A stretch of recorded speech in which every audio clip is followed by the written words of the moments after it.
Яаж давс идэхгүй гэдгийг. Та ингээд давс цаа удаа тэггүй ядгийн амнаас унах ууж чаддгүй өтер гэл бодис байдал тийм л аа. Одоо ингээд давсыг хэтрүүлэн хэрэглэснээр юусоо дарал ихсэлтэй болно те. Тархины цус харуулт явагдана, бөөр чулуужна. За тэгээд ясны сэрэгжилт үүснэ.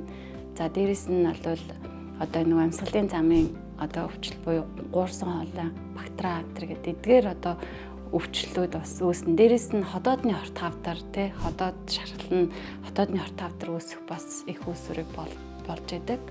Тийм тэгээд одоо ингээд бид нэр давсыг өнөөдөр хэтрүүлэн хэрэглээд өнөөдөр маргааш бид нар өвдөхгүй ч гэсэндээ ерөөсөө бид нарыг өвчлөх их үүсвэрийг ингээд бэлдээд одоо хэдэн жилийн дараа ч юм уу одоо эдгээр өвчнүүдээр өвчлөх одоо эрсдлүүдийг бий болгож идэг.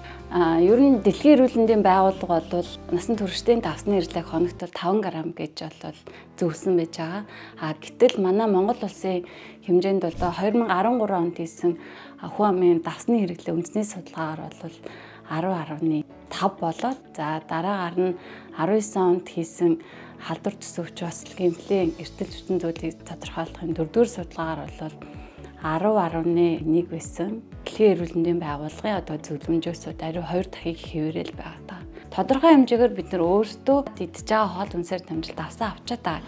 Дээрээс нь нэмэлтээр маш олон одоо давслархаг бүтээгдэхүүнүүд хэрэглээд байгаа болохоор энэ маань өөрөө бидний хоногт авах давсны хэрэглээг маань одоо ихсгээд байгаа.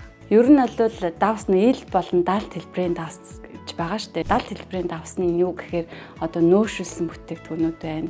Тэгээд дээрэс нь одоо түргэн хоол, бэглэн хоол, за хит боловсруулсан хүнсний бүтээгдэхүүнүүд ч гэсэндээ бас давсны хэрэглээ бас их байгаад идэг. Дээрэс нь бид нөгөө нэг одоо гадуур хоолцож байгаа байдлыг бас судлаад үзэхэд бол дунджаар 7 хоногт 2 удаа гадуур хоол идэт байгаа. Гадуур хоолно гэдэг маань бид нэр өөртөө нөгөө нэг одоо давсныхаа хэрэглээг тохируулж чадахгүй тийм ээ. Энэ нь болохоор ихэвчлэн эрэгтэй аль болохын залуу насны эрэгтэйчүүдийн дунд бол гадуур хооллолт болон одоо хоолндоо ямар нэгэн одоо нэг давстай тэр давслаг одоо соус, сүмс одоо юу гэдэг тийм амтлагчуудыг нэмж хэрэглэдэг гэсэн юмэрхий юм одоо хандлагатай юм судалгаа бол бас гарсан байж байгаа.